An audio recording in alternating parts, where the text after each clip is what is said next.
Ladies and gentlemen, my name is Integer and today I bring to you a video on the performance of my £350 budget gaming PC. I've already created a video on the performance of Rainbow Six Siege, so look that up if you're interested in performance on that particular game. However, I thought today I would try out a few other new and demanding video games to see how the PC is able to cope with those. Currently in the background we have Resident Evil 7 demo playing, which is performing relatively well with the medium to high settings and averaging about 45 frames per second with occasional dips here and there in performance, of course. However, overall the performance was pretty smooth and fluid. Now this is primarily the focus of this video, rather than depict specific settings and maximizing frames per second. I am looking to see what is the playable and very pleasant experience to enjoy the games at with this gaming computer. So without any further ado, let me bring out the footage for you. I begin with Crysis III, which is, even though about 3 or 4 years old, it's still a very demanding video game. At the same time, it's still a very good looking game. So with the settings mixed up anywhere between medium to high with a few low thrown in here and there, I was again very genuinely surprised how well this game looked and how smoothly it played. On average, I was able to get about 50-55 frames per second with yes, occasional dips here and there to about 30 or 35. However, that did not withdraw from overall very enjoyable and pretty smooth experience.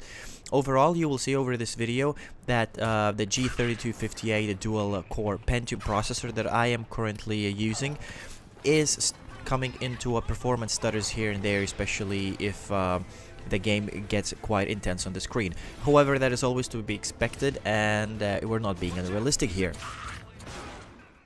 With that being said, I test Grand Theft Auto 5 next, one of the most popular recent PC games. I left the settings on default, the way that the game detected and applied on its own, and it's a healthy mix of normal to high, with a few very high settings thrown in there. Also, I must say that population density, draw distance, as well as population variance are at its maximum, which could be reduced further to increase the performance even more. I must say that I had to find a fix for making the frame rate a bit more stable, because on the unlimited or 60 frames per second limit that would be applied because of the monitor refresh rate limitations. I had to reduce the maximum frames per second to 45 using a third-party application called Rivet Tuner, which comes with MSI Afterburner, and that did remove the stutter pretty much completely. However, as you can see in this scene, when there's a little bit more action going on the screen, you do get a stutter here and there. However, I feel like if you're really disliking those, you can play with the settings further to fine-tune your performance and avoid most of them.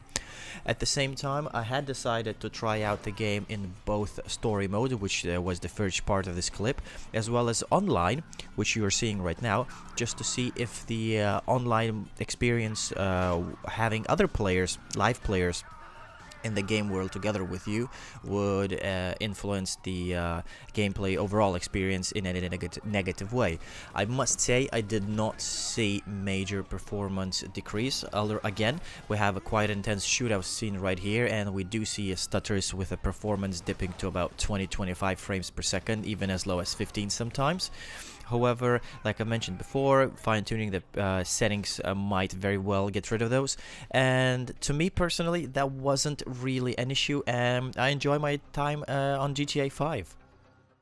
I jump into Xcom 2 next, and as various reports across internet say, this game is running much poorer than you would initially expect, because it seems to be quite CPU and GPU heavy.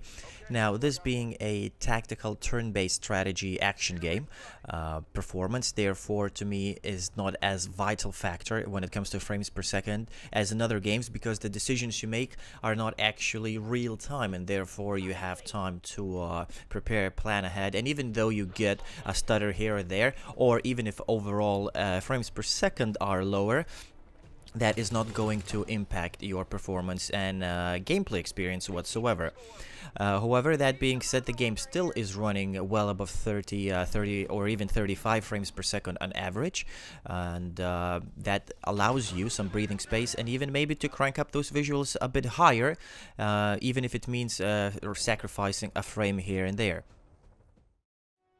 Lastly, I have a gaming session of Overwatch, and having installed this game about a couple of weeks ago on this PC, I was a bit worried how an online multiplayer shooter would play on this computer. However, I was very positively surprised that it was running at pretty much smooth 50, 55, and oftentimes even capping at 60 frames per second performance. I was able to set the game to medium, high, and even some very high settings, and the visual fidelity and the quality of the game is shining through because it seems to be very well optimized, even on the 2-core processor. And it's, yeah, very smooth, very enjoyable, and overall great performance. Don't have anything negative to say about it, really. So yeah, thank you so much for watching the video, guys. I hope you found it both useful and enjoyable. And just to remind you that the performance of the game seen in this video should only be taken as a reference point as to how well this £350 gaming PC on the budget can run these games that are quite new and demanding. At the same time, if you're willing to spend some time or do a bit more research on Google, I'm pretty sure you can fine-tune the performance and squeeze even more frames per second on this machine or something very similar to it. So thank you so much for watching. Leave a like if you enjoyed it. Dislike button is there as well if you didn't. Comments are always welcome down below, and if you would like to be updated about my future content released on the channel, make sure to hit that subscribe button. Thank you so much. I'll see you very soon. Welcome to the family, son.